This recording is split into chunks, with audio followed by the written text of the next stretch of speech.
Selamat pagi, saudara yang dikasih Tuhan. Kita jumpa lagi dalam renungan pagi GPD Bethesda. Pagi ini saya akan baca dari buku 2 Timotius pasal 2, ayat 21 yang berkata sebagai berikut. Jika seorang menyucikan dirinya dari hal-hal yang jahat, ia akan menjadi perabot rumah untuk maksud yang mulia. Ia dikuduskan, dipandang layak untuk dipakai tuannya, dan disediakan untuk setiap pekerjaan yang mulia.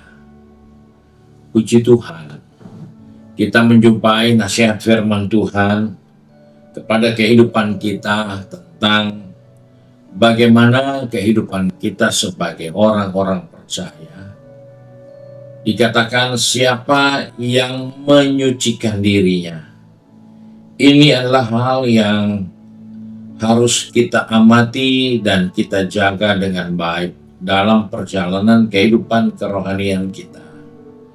Karena tanpa menyadari hal itu, maka kita menjadi orang percaya yang tidak berguna sama sekali.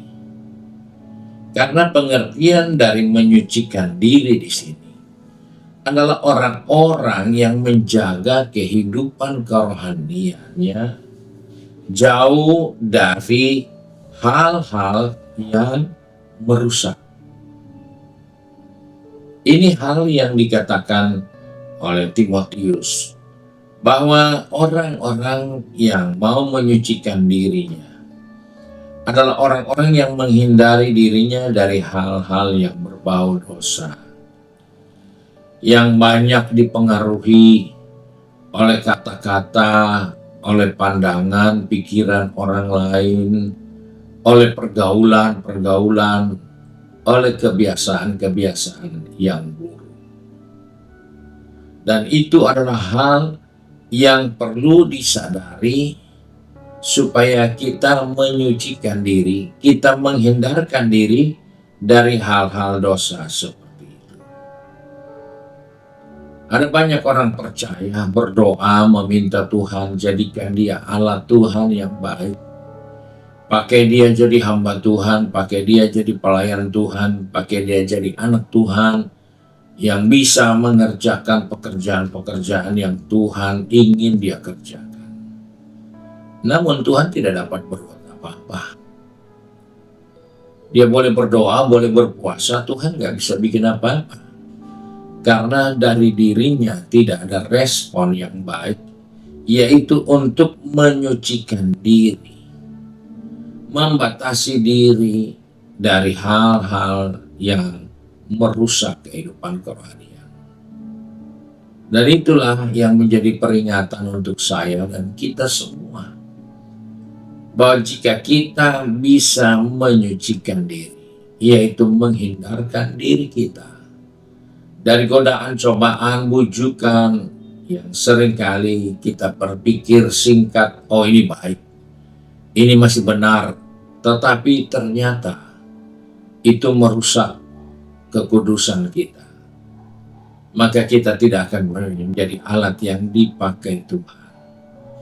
Karena kita tidak menyucikan diri.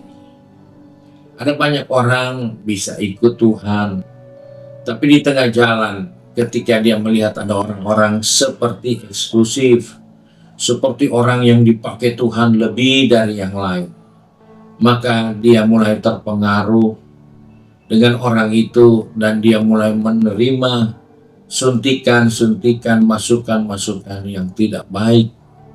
Akhirnya dia tidak punya kemampuan lagi untuk menjaga kesuciannya. Dia terbawa dengan kata-kata itu, dia terbujuk oleh rayuan-rayuan yang menyesatkan dia. Akhirnya dia tidak menjaga kekudusannya atau menyucikan dirinya, sehingga dia tidak bisa dipakai Tuhan. Dia tidak menjadi alat yang digunakan oleh pekerjaan Tuhan.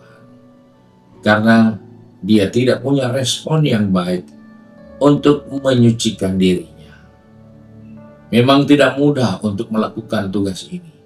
tapi kita perlu akal sehat, perlu pertimbangan dari Alkitab untuk dibaca, diperhatikan, agar kita tidak tersesat oleh bujukan, oleh godaan, oleh rayuan yang seringkali kita rasa ini bagus, ini populer, ini cara yang mungkin terbaik, yang paling baik, tetapi kita tidak pakai Alkitab sebagai alat ukurnya, sehingga kita tidak menjaga kekudusan kita. Kita meluaskan diri kita untuk dipengaruhi dengan hal-hal itu.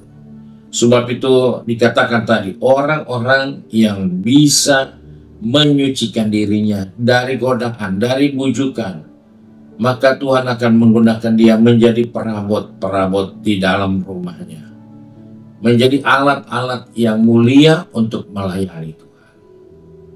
Dan itulah tempat bagi orang-orang yang tahu menyucikan diri, orang yang tahu mengatur perjalanan kehidupan rohaninya dengan baik. Dan mereka akan mempermuliakan Allah melalui pekerjaan kepercayaan Tuhan dalam dirinya. Puji Tuhan, Tuhan memberkati kita. Mari kita satu dalam doa. Kembali kami datang kepada Bapa di surga dengan mengucap syukur. Oleh kasih karunia-Mu Tuhan mengingatkan kepada kami untuk selalu mengawasi diri kami sendiri, menjaga hidup ini agar kami tidak terkontaminasi dengan dosa, bujukan, rayuan, bisik-bisik, kata-kata, hal-hal yang tidak berkenan, agar kami dapat hidup di dalam kesucian, untuk menjadi alat dalam tangan Tuhan dan mempermuliakan Tuhan. Sebab itu kami bawa anak-anak-Mu yang sudah pergi bekerja, berbisnis, studi, maupun sudah sibuk dengan kegiatan di rumah tangga masing-masing. Pegang tangan kami, atur langkah kaki kami, supaya kami tetap bertahan menjaga kekudusan kami, agar dalam kehidupan ini kami dipakai untuk mempermuliakan Tuhan, meninggikan Tuhan sebagai alat yang berguna. Terima kasih Bapa untuk kasih karunia-Mu. Sebab itu kami bersyukur dan berdoa di dalam berkat nama Tuhan Yesus Kristus.